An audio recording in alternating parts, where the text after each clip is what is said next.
चुनाव के दौरान उन्होंने कई बयान दिए थे दक्षिण भारतीयों को लेकर, तमाम चीजों को लेकर। कांग्रेस ने हटाया था, लेकिन अब दोबारा उन्हें कांग्रेस ने उस पद पर बैठा दिया है। कांग्रेस सच्चे अर्थों में कांग्रेस का चरित्र ही दोमुहा है। इसका सबसे बड़ा उदाहरण ये सैम पित्रोदा का कांग्रेस का वापसी का दरवाजा है। बड़े दुर्भाग्य के साथ कहना पड़ रहा है, कांग्रेस हमेशा चुनाव के समय एक अलग रोल में रहती है और चुनाव के बाद असली चरित्र लाती है। सैम पित्रोदा के माध्यम से भारत के विभिन्न प्रांतों में रहने वाले स्थानीय रहवासियों को, खास करके आदिवासी अंचल के लोगों को अपमान का घूंट पीना पड़ा था और कितना शर्मनाक स्थिति का बयान उनका था।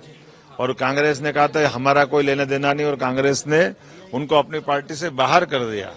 और जैसे ही चुनाव निकल गए, कांग्रेस अपने वादे से मुकर गई, वापस पार्टी। जो माननीय प्रधानमंत्री जी ने उस समय भी कहा था कि कांग्रेस आज निकाल रही है, कांग्रेस का दरवाजा वापस खुलेगा और सैम पित्रोदा उनका कांग्रेस की धरोहर बन के निकलेगा, और वो सबके सामने उदाहरण बना है। बड़े दुर्भाग्य के साथ कहना पड़ रहा है, पूरे देश के सामने कांग्रेस के कर्णधारों को माफी मांगना चाहिए कि उनसे गलती हुई है और सैम पित्रोदा को फिर बाहर का रास्ता दिखाना चाहिए।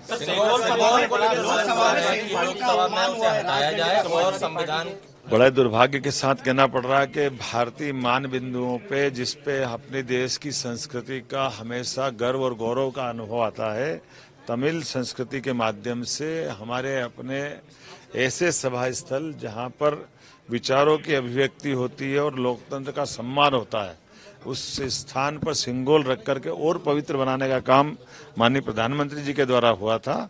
लेकिन कुछ असमझ लोग, जिनको इस बात की समझ नहीं है कि वो है क्या, ये हमेशा भारतीय संस्कृति का अपमान करते हैं। मैं ऐसे लोगों के लिए परमात्मा से कामना करता हूं कि इनको सद्बुद्धि आए। तमिल संस्कृति का अपमान बताइए। सभी का भाई, सभी का, पूरी भारतीय संस्कृति। Thank you sir. चुनाव के दौरान उन्होंने कई बयान दिए थे दक्षिण भारतीयों को लेकर, तमाम चीजों को लेकर। कांग्रेस ने हटाया था, लेकिन अब दोबारा उन्हें कांग्रेस ने उस पद पर बैठा दिया है। कांग्रेस सच्चे अर्थों में कांग्रेस का चरित्र ही दोमुहा है। इसका सबसे बड़ा उदाहरण ये सैम पित्रोदा का कांग्रेस का वापसी का दरवाजा है। बड़े दुर्भाग्य के साथ कहना पड़ रहा है, कांग्रेस हमेशा चुनाव के समय एक अलग रोल में रहती है और चुनाव के बाद असली चरित्र लाती है। सैम पित्रोदा के माध्यम से भारत के विभिन्न प्रांतों में रहने वाले स्थानीय रहवासियों को, खास करके आदिवासी अंचल के लोगों को अपमान का घूंट पीना पड़ा था और कितना शर्मनाक स्थिति का बयान उनका था। और कांग्रेस ने कहा था हमारा कोई लेना देना नहीं, और कांग्रेस ने उनको अपनी पार्टी से बाहर कर दिया। और जैसे ही चुनाव निकल गए, कांग्रेस अपने वादे से मुकर गई, वापस पार्टी। जो माननीय प्रधानमंत्री जी ने उस समय भी कहा था कि कांग्रेस आज निकाल रही है, कांग्रेस का दरवाजा वापस खुलेगा और सैम पित्रोदा उनका कांग्रेस की धरोहर बन के निकलेगा, और वो सबके सामने उदाहरण बना है।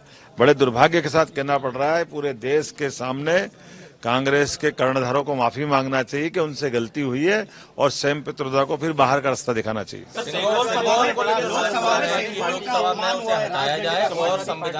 बड़े दुर्भाग्य के साथ कहना पड़ रहा है कि भारतीय मान बिंदुओं पे, जिस पे अपने देश की संस्कृति का हमेशा गर्व और गौरव का अनुभव आता है, तमिल संस्कृति के माध्यम से हमारे अपने ऐसे सभा स्थल जहां पर विचारों की अभिव्यक्ति होती है और लोकतंत्र का सम्मान होता है, उस स्थान पर सिंगोल रख करके और पवित्र बनाने का काम माननीय प्रधानमंत्री जी के द्वारा हुआ था। लेकिन कुछ असमझ लोग, जिनको इस बात की समझ नहीं है कि वो है क्या, ये हमेशा भारतीय संस्कृति का अपमान करते हैं। मैं ऐसे लोगों के लिए परमात्मा से कामना करता हूं कि इनको सद्बुद्धि आए। तमिल संस्कृति का अपमान बताइए। सभी का भाई, सभी का, पूरी भारतीय संस्कृति। Thank you sir.